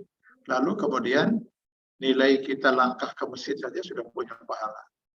Lalu di masjid itu kita sholat berjamaah dengan jamaah yang sangat besar. Pahalanya jauh lebih besar lagi. Jadi kalau masih memungkinkan untuk di masjid, ya sebaiknya di masjid. Jelas lebih baik di masjid. Kalau nanti Ibu baca di dalam fikih sunnah, itu sampai ada begini, Bu. Dibolehkan kita melaksanakan sholat, mengulang-ulang sholat fardu untuk mengejar jamaah yang lebih besar. Jadi saya ambil contoh misalnya gini. Kita sholat di masjid, misalnya sholat zuhur, dengan jemaah hanya 20 orang. Begitu kita selesai, tiba-tiba ada bis berhenti, kan rupanya ada orang yang mau pergi keluar kota gitu kan. Di perjalanan dia berhenti di masjid itu. Turunlah rombongan itu. Mau sholat zuhur juga. Ketika saya hitung misalnya, jumlahnya itu sekitar 50-an. Lebih besar dari jemaah yang tadi. Saya dibenarkan untuk melaksanakan sholat lagi, kalau mau. Untuk mengejar pahala jemaah yang lebih besar. Jadi saya sholat zuhur lagi bersama rombongan yang 50 orang itu. Maka sholat saya yang kedua ini hukumnya sunnah. Ya, yang wajib sudah yang tadi. Sunnah hanya untuk mengejar pahala yang lebih besar lagi. Lalu selesailah saya sholat bersama jemaah tadi yang satu bus itu, Pak. Begitu selesai, datang lagi 2 bus, Pak. Mau sholat lagi. Saya boleh lagi sholat lagi, Pak. Sampai 3 kali, sampai 4 kali pun boleh mengulang-ulang sholat fardu untuk mengejar pahala yang lebih besar karena jemaah. Nah, seperti itu semangat yang Rasulullah berikan pada kita untuk mengejar pahala berjamaah sebanyak. Apabila kita bisa berjamaah lebih banyak, itu lebih baik. Maka kalau tadi ditanyakan lebih baik mana di rumah dengan di masjid, ya di rumah paling berapa jemaahnya? Suami, istri, anak, paling hanya berapa orang kan itu dengan asisten rumah. Tapi kalau di masjid kan bisa puluhan, bisa ratusan. Maka selama bisa di masjid, laksanakan di masjid. Itu jauh lebih besar. Pertama, masjid sendiri tempat yang dimuliakan Allah. Kita datang ke masjid saja. Kita datang ke masjid ini, pergi ke masjid, tidak sholat, tidak baca Quran, tidak zikir. Kita hanya itikaf, duduk, merenungkan kehidupan. Itu sudah dapat pahala. Selama itu di masjid. Apalagi kita datang untuk sholat, untuk tadarus, dan lain sebagainya. Saya lebih cenderung untuk menjawab pertanyaan itu. Lebih baik ke masjid selama kita mampu di masjid. Ini untuk seorang ibu ya Ustadz ya? Untuk seorang akhwat ya? Untuk seorang ibu. Ya selama memang tidak ada masalah yang bisa mengundang fitnah.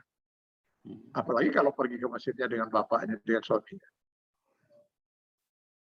Bahwa ada hadis yang mengatakan sholat yang terbaik bagi wanita itu adalah di rumah. Itu kondisi pada awal-awal Islam. Pada awal-awal pertama Islam itu, Islam ingin menjaga kehormatan wanita, gitu ya. Maka wanita itu dikurung dulu, tidak boleh berziarah kubur, kan itu, tidak boleh, tidak pergi ke masjid dan sebagainya. Maka nanti kita lihat di dalam hadis-hadis berikutnya setelah kemudian Islam itu sudah bisa diselamatkan, maka kuntu nahaitu, dulu saya pernah melarang.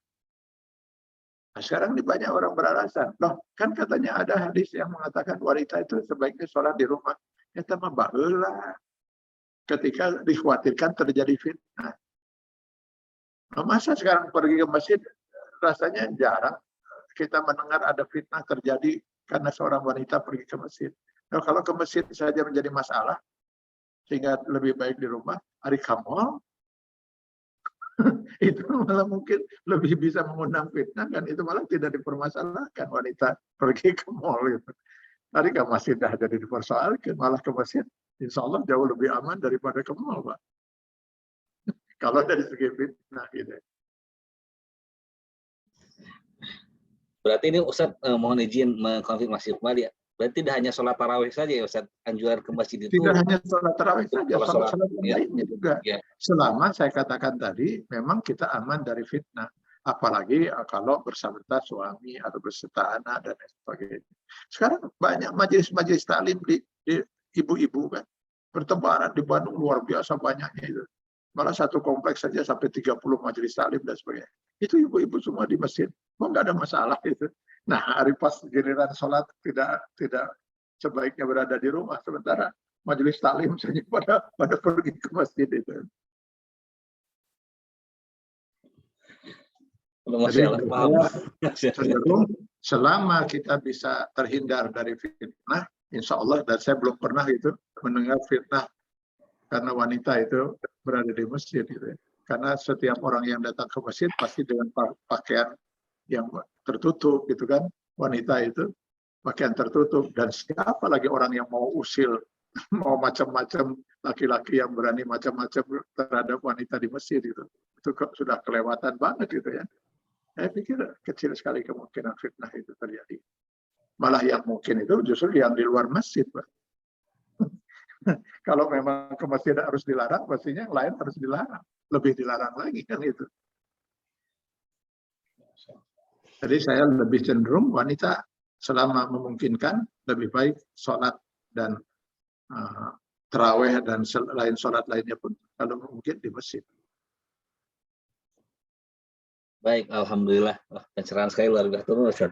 Dan ini adalah pertanyaan yang terakhir Pamungkas barangkali dan juga sangat berkaitan dengan tema ini, bisa menjadi pamungkas nih tema kita malam ini dari Dr. Hidayat. Assalamualaikum Pak Ustadz, bagaimana kita bisa membedakan bahwa cinta kita pada keluarga tidak melebihi cinta kita pada Allah dan Rasulnya? Ya, itu tadi bahwa kita mencintai keluarga itu selama apa yang dilakukan oleh keluarga kita itu dicintai oleh Allah. Saya mencintai istri saya selama istri saya itu menurut saya wajar untuk dicintai oleh Allah. Jadi kalau seandainya suatu saat misalnya istri saya, anak saya, atau siapa saya melakukan sesuatu yang tidak dicintai, saya tidak mungkin mencintainya. Karena itu, maaf ini ya, terlalu pribadi, tapi saya ceritakan itu. Saya sering mengatakan pada istri dan anak-anak saya, cintailah saya. Kalau menurut kalian, saya ini wajar untuk dicintai oleh Allah. Tapi kalau saya melakukan perbuatan yang tidak dicintai oleh Allah, haram bagi kalian untuk mencintai saya. Bagaimana mungkin kalian bisa mencintai orang yang dibenci oleh Allah? Jadi cintailah saya sebagai suami, cintailah saya sebagai ayah. Kalau menurut kalian, saya ini wajar untuk dicintai oleh Allah. Perbuatan saya, tindakan saya, sikap saya adalah wajar untuk dicintai oleh Allah. Tapi kalau perbuatan, tindakan saya itu sudah merupakan tindakan dan perbuatan yang dibenci oleh Allah, haram kalian untuk mencintai saya. Ini memang ada satu, masih ada waktu nggak ini? Boleh. Ada waktu nggak untuk saya cerita sedikit? Enggak usah, Bang.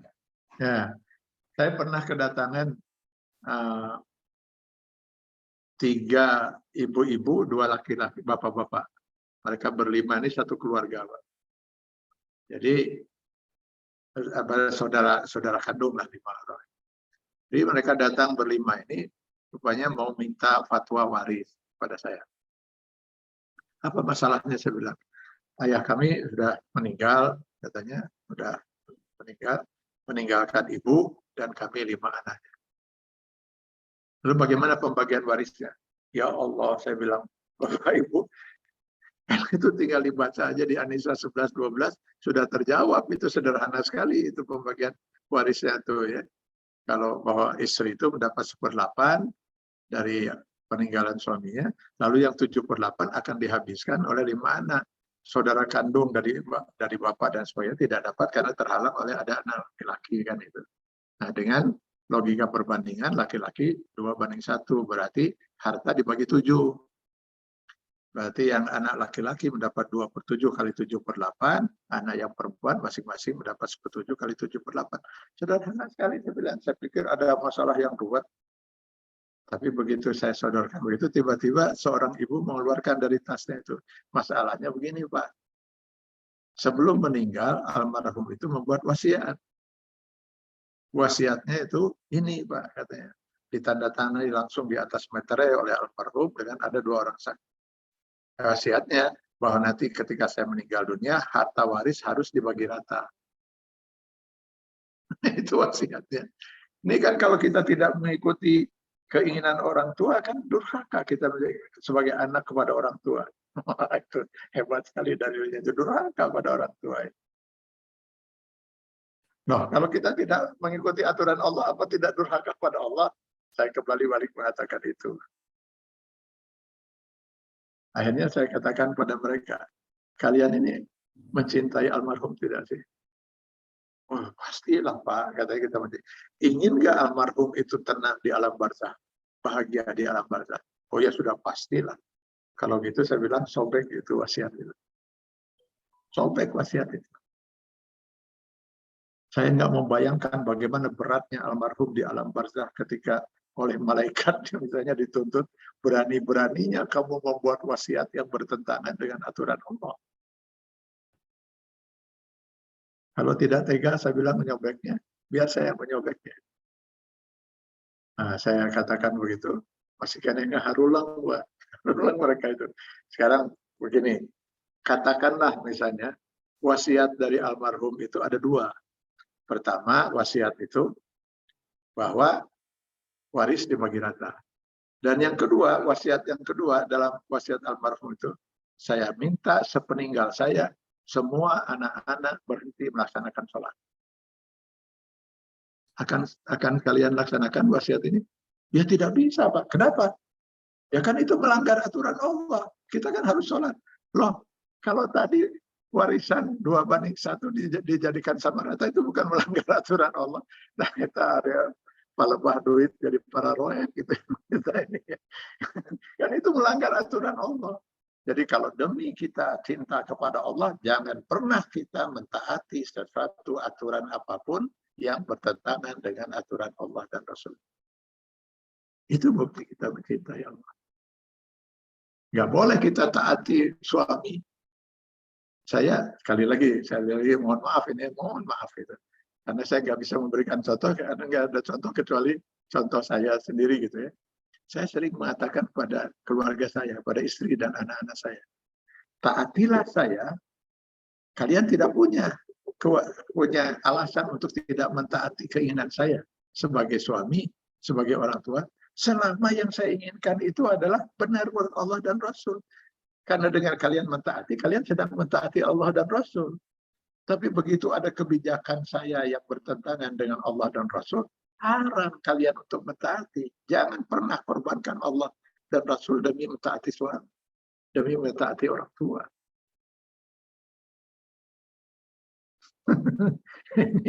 ini bagian yang terakhir mungkin ya perlu kita renungkan lagi bersama. Ya idealnya seperti itu. Apakah dalam wujudnya kita bisa melaksanakan, saya bisa melaksanakan atau tidak? Tapi prinsip itu selalu harus saya coba tanamkan itu. Bahwa saya tidak akan pernah mungkin taat kepada siapapun, bahkan orang tua sekalipun, kalau yang diinginkan orang tua itu bertentangan dengan aturan Allah dan Rasul. Karena itu berarti saya telah lebih mencintai orang tua daripada Allah dan Rasul. Nauzubillah. Masya Allah. Baik, terima kasih syukran Ustaz atas paparan tausiah ilmunya pada malam hari ini. Baik, kita sudah tiba di penghujung kegiatan. Terima kasih sebesar-besar Ustaz Jazakallahu khairan. Masya Allah, ini tarhib Ramadan yang berbeda dari yang lain sepertinya. Masya Allah. Atau non Ustaz. Baik Ustaz, mohon izin di penghujung kegiatan untuk doanya juga tadi ada permohonan dari salah seorang jamaah yang pada hari Rabu yang kemarin suaminya meninggal atas nama almarhum Iskandar Luftimas bin Haji Abdul Bakar Hasan. Mohon izin saya informasikan juga sudah saya kirimkan via WA Ustaz namanya. Ya. Dan juga mohon doanya untuk kita semua Ustaz, semoga ya. Semuanya semakin membaik Ustaz. Ya. Ustaz. Dan kalau boleh saya juga minta izin untuk menambahkan yang kita doakan Pak. Saya juga baru kehilangan 2 orang sahabat yang saya rasakan ya begitulah indahnya persahabatan karena Allah gitu ya. Ya Mereka orang-orang yang saya anggap sangat luar biasa soleh dalam menegakkan kalimatullah. Beliau yang pertama adalah Profesor Dr. Asep Warlan. Beliau adalah Dewan Pakar di ANAS. Dan yang satu lagi Pak Hasim Thoyib. Beliau adalah orang yang sejak tahun berapa itu bersama saya itu di pengajian saya Sabtuan itu hampir tidak pernah absen, Pak. Kemarin beberapa hari yang lalu beliau sedang mengimami sholat berjamaah di rumah. Begitu cerita keluarganya, mengimami sholat berjamaah maghrib, Pak. Baru 1 rakaat, di rakaat kedua waktu mau bangkit itu jatuh beliau. Jatuh, lalu digantikan imamnya itu oleh salah seorang putranya. Sementara yang lain membawa beliau ke rumah sakit. Dibawa ke rumah sakit Al-Islam. Sampai rumah sakit Al-Islam, beliau sadar, kemudian beliau berkata kepada dokter, saya tadi baru 1 rakaat sholat maghrib saya. Jadi izinkan saya untuk melanjutkan sholat saya. Dia minta kepada anaknya air, dibawakan air, lalu beliau berwudu, lalu beliau sholat untuk menyempurnakan sholat maghribnya. Selesai sholat maghrib itu dilaksanakan, tidak lama kemudian beliau meninggal dunia. Indah, Pak. Indah kematian itu untuk orang-orang yang soleh. Mudah-mudahan kita semua bernasib yang sama bisa menjemput kematian dalam keadaan husnul khotimah. Kita doakan mereka dan kita doakan kita juga, mudah-mudahan kita semua kelak bisa mengakhiri hidup ini dalam keadaan husnul khotimah. Amin ya Allah. Auzubillahiminasyaitonirrajim. Bismillahirrahmanirrahim. Alhamdulillahirabbil alamin. Wassalatu wassalamu ala asyrafil anbiya wal mursalin wa ala alihi washabihi ajmain. Allahumma innaka afuwwun karim tuhibbul afwa fa'fu anna ya karim. Allahumma ighfir lana wa liwalidina warhamhum kama rabbayana shighara wadkhulhum fi jannatika na'ima ma'asyuhada'i wassalihin wa ma nabiyikal mursalin birahmatika ya arhamar rahimin. Allahumma ighfir lahum warhamhum wa afihim wa'fu anhum wa akrim nuzulahum wa wasi' madkhalahum wa ghsilhum bil ma' was-sal wal bad wa nakihim minal khataya kama yunaqas sawbul abyadu minad danas wa abdilhum daran khairan min darihim wa ahlan khairan min ahlihim wa qihim fitnatal qabri wa azabin nar. Allahumma la tuharrimna ajrahum wa la tuftina ba'dahum waghfir lana wa lahum. Rabbana atina fid dunya hasanah wa fil akhirati hasanah wa qina azaban nar wa adkhilnal jannata ma'al abrar ya aziz ya ghaffar ya rabbal alamin.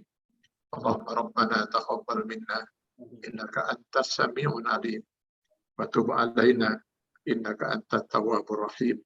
Subhana rabbika rabbil izzati amma yasifun wa salamun alal mursalin walhamdulillahi rabbil alamin.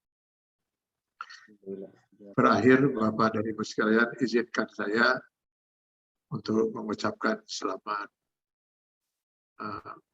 memasuki bulan suci Ramadan pada waktunya nanti, dan izinkan pula saya memohon maaf kalau ada kekhilafan saya. Mudah-mudahan kita bisa menjadi hamba Allah yang muttaqin. Amin, amin ya Allah. Sami-sami Pak Ustadz, hatur nuhun pisan. Assalamualaikum Pak Ustadz. Amin, amin. Amin, nuhun Pak Ustadz. Jazakallahu khairan katsiran. Amin, hasbunan Pak Ustadz. Juga di pojok kegiatan, selamat memasuki bulan Ramadan. Semoga Allah sampaikan kita di bulan Ramadan nanti. Dan juga atas nama saya pribadi dan juga pengurus DKM Masjid Asy-Syifa Pondok Kedokteran Unpad, mohon maaf yang sebesar-besar seandainya ada tutur kata, hilaf, salah kata sebagainya, mohon dimaafkan. Dan semoga kita bisa masuk bulan Ramadan dengan predikat takwa. Amin ya robbal alamin. Amin. Kalau kita berjumpa kembali dalam kajian oleh pada hari-hari yang akan datang, insya Allah jika tidak ada perubahan, Ustaz Didi Haryadi akan menghadir pada hari-hari esok. Kita tutup kegiatan malam ini dengan membaca doa kifaratul majelis bersama-sama. Subhanakallahumma wa bihamdika asyhadu an la ilaha illa anta astaghfiruka wa atubu ilaik. Alhamdulillahirabbil alamin billahi taufiq wal hidayah. Wassalamualaikum warahmatullahi wabarakatuh. Waalaikumsalam. Waalaikumsalam.